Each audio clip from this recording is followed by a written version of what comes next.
Hello everyone, स्वागत है आप सभी का कुणाल टेक्निकल जोन में। मेरा नाम है कुणाल और आज हम क्लास 10th के एक बहुत ही इंपॉर्टेंट टॉपिक के बारे में डिस्कस करने वाले हैं।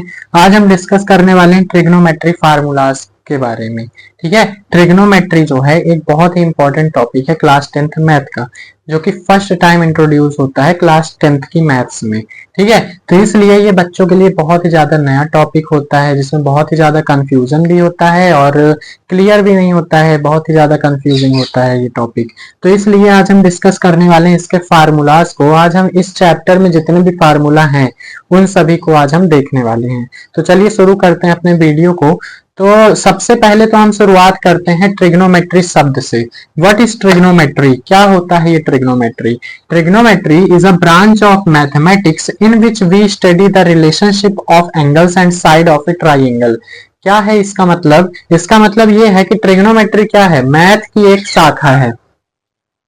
क्या है? मैथ की एक ब्रांच है। जैसे कि मैथ को अगर हम मान ले, मैथ हमारी ट्री है तो उसके कई सारी ब्रांचेस हैं। ठीक है, जैसे कोऑर्डिनेट जियोमेट्री, अलजेब्रा, इसी प्रकार से ट्रिग्नोमेट्री भी एक ब्रांच है। इस ब्रांच में हम क्या पढ़ते हैं? इस ट्राइंगल्स के बारे में पढ़ा जाता है। क्या पढ़ा जाता है ट्राइंगल्स के बारे में? ट्राइंगल्स में साइड होती हैं और एंगल्स होते हैं। ये तो हमें पता ही है कि ट्राइंगल एक ट्राइंगल है तो उसमें साइड होती हैं और एंगल्स होते हैं। ठीक है, तो इन्हीं दोनों के बीच रिलेशनशिप क्या है? रिलेशन क्या है एंगल और साइड के बीच? What is the relation? उसी के बारे में हम बात करते हैं इस ट्रिग्नोमेट्री में और पढ़ते हैं। ठीक है, पूरी ट्रिग्नोमेट्री जो है यही बताती है कि ट्राइंगल के एंगल और साइड के बीच में रिलेशन क्या है। ठीक है, उसी को हम पढ़ते हैं ट्रिग्नोमेट्री में। तो ट्रिग्नोमेट्री की डिफिनेशन आपको क्लियर हो गई होगी। ट्रिग्नोमेट्री शब्द बना कैसे आखिर? तो ट्रिग्नोमेट्री शब्द को अगर हम तोड़ें तो ट्रिग्नो और मेट्रॉन दो भागों में हम तोड़ सकते हैं। ट्रिग्नो का मतलब क्या होता है? ट्रिग्नो का मतलब होता है ट्राइंगल और मेट्रॉन का मतलब होता है मेजरमेंट। तो एक तरह से एक और डिफिनेशन बन जाती है कि जिस भी शाखा में हम ट्राइंगल के मेजरमेंट के बारे में बात करें, ट्राइंगल की साइड और एंगल के मेजरमेंट के बारे में बात करें, उसी को हम कहते हैं ट्रिग्नोमेट्री। ठीक है, अब हम चलते हैं अपने रियल टॉपिक पर, फार्मूलाज पर चलते हैं। तो सबसे पहले ट्रिग्नोमेट्री जो है एंगल और साइड के बीच रिलेशन बताता है। एंगल और साइड के बीच रिलेशन बताने के लिए इसके पास 6 भाग हैं। इसके एक तरह से हम कह सकते हैं 6 भाई हैं इसके। कौन से? Sine A, cos A, tan A, cosec A, sec A और कॉट ए। ये 6 भाई हैं, जहां पास ए जो है ये एक एंगल का नाम है और ये जो है 6 साइन, कॉस, टेन, कॉसेक, सेक, कॉट, ये सब ब्रदर्स हैं, ट्रिग्नोमेट्री के ब्रदर्स हैं। ठीक है, जिनकी मदद से क्या बताता है? ट्राइंगल के बीच में एंगल और साइड के बीच में रिलेशन बताता है। ठीक है, अब हम देखते हैं कि आखिरकार ये साइन ए जो है कैसे ट्राइंगल से रिलेटेड है, उसकी साइड से रिलेटेड है। तो अगर हम किसी भी एंगल के रिस्पेक्ट में साइन का मान निकालें, जैसे कि हम इस वाले एक हमने राइट ट्राइंगल लिया है जिसमें कि एबीसी नाम का एक राइट ट्राइंगल है। इसमें हम ए के रिस्पेक्ट में, एंगल ए के रिस्पेक्ट में इन सभी का मान निकालेंगे। ठीक है, तो ए के रिस्पेक्ट में साइन का मान अगर हम निकालते हैं तो इसको निकालने के लिए ये साइन जो होता है परपेंडिकुलर अपॉन हाइपोटेनस के बराबर होता है। ठीक है, साइन एक ए के रिस्पेक्ट में साइन का मान अगर हम निकालते हैं तो perpendicular upon hypotenuse P upon H के बराबर साइन का मान होता है। और ये साइन जो होता है कॉसेक का उल्टा होता है, मतलब कि जो साइन होता है वो कॉसेक का उल्टा होता है, 1 अपॉन कॉसेक ए के बराबर भी होता है। कॉस ए के रिस्पेक्ट में कॉस का मान बेस अपॉन हाइपोटेनस होता है, ये सेक का उल्टा होता है कॉस। और टेन ए के रिस्पेक्ट में टेन का मान परपेंडिकुलर अपॉन बेस के बराबर होता है। इसमें भी ये कॉट का उल्टा होता है और कॉट के उल्टा होता है और sign A upon cos A के बराबर भी होता है। इसी तरह कॉसेक ए में अगर हम चलें तो कॉसेक ए जो होता है हाइपोटेनस अपॉन परपेंडिकुलर के बराबर होता है और ये साइन का उल्टा होता है। सेक जो होता है वो हाइपोटेनस अपॉन बेस के बराबर होता है, ये भी कॉस ए का उल्टा होता है। कॉट ए जो होता है बेस अपॉन परपेंडिकुलर के बराबर होता है, टेन ए का उल्टा होता है और कॉस ए अपॉन साइन ए के बराबर भी होता है। ये थे हमारे ट्रिग्नोमेट्रिक रेशियोज अब हम डिस्कस करने वाले हैं कि इनके कॉम्प्लीमेंट्री एंगल्स क्या होंगे। इन सभी रेशियोज के कॉम्प्लीमेंट्री एंगल मतलब कि अगर हम इनको 90 से सब्ट्रैक्ट करें इनके एंगल को तो किसके बराबर होगा। तो अगर हम साइन 90 डिग्री माइनस ए निकालें तो क्या आएगा हमारा कॉस ए के बराबर होगा। कॉस 90 माइनस ए जो होगा साइन ए के बराबर होगा। टेन 90 माइनस ए किसके बराबर होगा, कॉट ए के बराबर होगा। कॉसेक 90 माइनस ए क्या होगा, सेक ए के बराबर होगा। सेक 90 माइनस ए कॉसेक ए के बराबर होगा। कॉट 90 माइनस ए टेन ए के बराबर होगा। ये है हमारे कॉम्प्लीमेंट्री एंगल्स। अभी क्या है, हम अभी सीधा सीधा याद कर रहे हैं। जब हम 11th क्लास में जाएंगे तो क्या करेंगे, हम इसको अच्छे से एनालाइज करेंगे सॉल्व करके कि आखिरकार साइन 90 माइनस ए जो है वो कॉस ए के बराबर कैसे है। अभी इतना इंपॉर्टेंट नहीं है 10th क्लास में, अभी आप सिंपल याद कर लीजिए। 11th क्लास में इससे बहुत सारे फार्मूले होंगे तो हमें इसके बारे में अच्छे से डिस्कस कर सकते हैं 11th क्लास में, ठीक है। तो अभी के लिए बस आपको ये याद कर लेना है, क्योंकि अभी हमारे पास इतना ज्यादा टाइम नहीं है कि अब हम एनालाइज करने बैठ जाएं। अगर हम एनालाइज करने बैठेंगे तो हमारा पूरा टाइम एनालाइज करने में ही बीत जाएगा, इसलिए अभी हम सिंपल याद कर लेंगे। छोटी छोटी चीजें हैं, अगर आपको ये नहीं याद हो रहा है तो इसके लिए एक ट्रिक भी है, जैसे कि पंडित बद्री प्रसाद हर हर बोले। इस तरह से हम क्या लिख सकते हैं, ये तीन का रेशियो लिख सकते हैं। Sign A cos A tan ए का रेशियो कैसे लिख सकते हैं, पंडित बद्री प्रसाद हर हर बोले, ठीक है। ये चीज हम लिख लेंगे।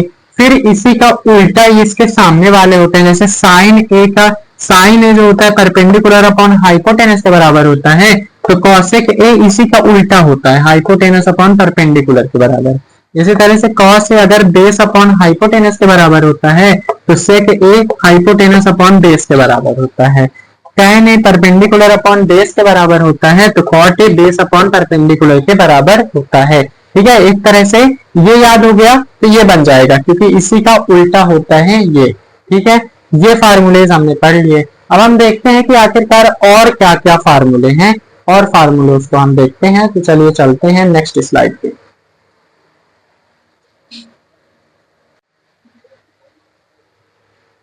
अब हम डिस्कस करने वाले हैं कुछ एंगल्स के लिए sign A cos A tan A sec A और कॉसेक ए और कॉट ए की जो वैल्यू है वो फिक्स्ड है, ठीक है। साइन 0 के लिए 0 है।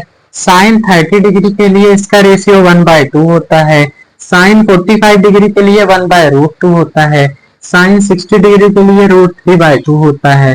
साइन 90 डिग्री के लिए 1 होता है। इसी प्रकार से cos 0 डिग्री के लिए 1 होता है। cos 30 डिग्री के लिए √3/2 होता है। cos 45 के लिए 1/√2 होता है। cos 60 के लिए 1/2 और cos 90 के लिए 0 होता है। इसी प्रकार से tan 0 के लिए 0, tan 30 के लिए 1/√3, tan 45 के लिए 1, tan 60 के लिए √3, tan 90 डिग्री के लिए नॉट डिफाइन होता है। cosec a का मान जो होता है, cosec का मान 0 डिग्री के लिए नॉट डिफाइंड, 30 डिग्री के लिए 2, 45 डिग्री के लिए √2, 60 डिग्री के लिए √2/√3, cosec 90 के लिए 1। इसी प्रकार से sec 0 के लिए 1, sec 30 के लिए 2/√3, sec 45 के लिए √2, sec 60 के लिए 2, sec 90 के लिए नॉट डिफाइंड। cot 0 का मान नॉट डिफाइंड, cot 30 का मान √2, cot 45 का 1, cot 60 का 1/√3, cot 90 का 0। अब इसको निकाला कैसे जा सके, मान लीजिए इतने तो याद होता नहीं है हमसे, पेपर में कैसे निकाल सकते हैं। तो हम एक लाइन याद करेंगे और सारे निकाल सकते हैं। कैसे, साइन का अगर हमें याद हो गया है 0, 1/2, 1/√3/2 और 1, ये अगर हमें याद है तो हम क्या कर सकते हैं, हम कॉस का निकाल सकते हैं। कैसे, इसी का रिवर्स ऑर्डर होता है कॉस, ठीक है। कॉस का निकल गया, उल्टा वहां पीछे से आगे, जैसे 1, √3/2, 1/√2, 1/2 और 0, ठीक है। tan a का निकालने के लिए इन दोनों का डिवाइड किया जाता है, साइन बाय कॉस होता है ना tan a। tan a किसके बराबर होता है, अभी हमने पीछे देखा, sine a upon cos a के बराबर। तो tan 0 का मान निकालने के लिए साइन 0 अपॉन कॉस 0, tan 30 निकालने के लिए साइन 30 अपॉन कॉस 30, ये निकल जाएगा। इसी प्रकार से हम सारे निकाल लेंगे इन दोनों का डिवाइड करके। tan का निकल जाएगा तो cot जो होता है tan का रिवर्स ऑर्डर होता है, ये पूरा लिखा हुआ है। cosec a का निकालने के लिए cosec जो होता है साइन का उल्टा होता है, 1/sin के बराबर होता है cosec। तो यहाँ क्या कर सकते हैं हम, कॉसेक जीरो का मान निकालने के लिए 1 बाय साइन जीरो कर देंगे तो ये निकल के आ जाएगा। कॉसेक 30 के नीचे 1 बाय कॉस 30। इसी तरह से हम सारे निकाल लेंगे। जब ये निकल जाएगा तो सेक जो होता है इसी का रिवर्स ऑर्डर होता है। मतलब कि एक पता है तो दूसरा निकाल सकते हैं, ये पता है तो इसका निकाल सकते हैं, ये पता है तो इसका निकाल सकते हैं रिवर्स करके। ठीक है, ये टेबल आपको क्लियर हो गई होगी। अब हम तीन मोस्ट इंपॉर्टेंट फार्मूले देख लेते हैं जो इस एक्सरसाइज में, इस चैप्टर में हमारे यूज होने वाले हैं।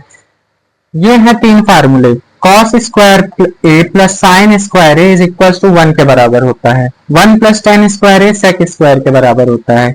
1 plus cot square A cosec square के बराबर होता है। ये तीन फार्मूले मोस्ट इंपॉर्टेंट हैं।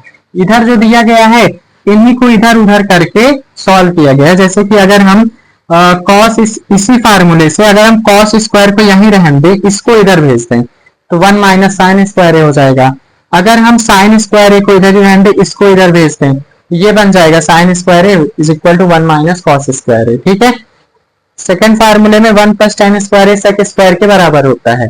तो हम इसको और किस तरह लिख सकते हैं, टेन स्क्वायर ए को इधर ही रहने दो, 1 को इधर भेज दो तो -1 में चला जाएगा। टेन स्क्वायर ए बराबर सेक स्क्वायर ए -1। इसी प्रकार से एक और हम कर सकते हैं, जैसे कि 1 को उधर भेज देते हैं, सेक स्क्वायर को इधर ला लेते हैं, तो ये इस तरह से बन जाएगा। इसी फार्मूले को इधर उधर कर दिया गया है। इसमें तीन लोग हैं तो तीनों को इधर उधर करके तीन तो फार्मूले निकाले गए। ठीक है, इसी तरह से इसमें भी सेम टू सेम हुआ है। तो ये थे हमारे 10th क्लास में यूज होने वाले कुछ मोस्ट इंपॉर्टेंट फार्मूले और डिग्रीज, जिनको आपको अच्छे से याद कर लेना है। इतना ही है हमारे 10th क्लास के ट्रिग्नोमेट्री में। तो इसको अगर आप अच्छे से याद कर लेते हैं तो आपके कई सारे ऑब्जेक्टिव भी क्लियर हो जाएंगे और कई सारे क्वेश्चन भी बन जाएंगे। ठीक है, बाकी इससे रिलेटेड क्वेश्चन हम डिस्कस कर लेंगे आगे चल के। ठीक, तो चलिए मिलते हैं अपने नेक्स्ट वीडियो में। तब तक के लिए थैंक यू। अगर वीडियो पसंद आया तो लाइक करिए और हमारे चैनल को सब्सक्राइब करिए। Thank you.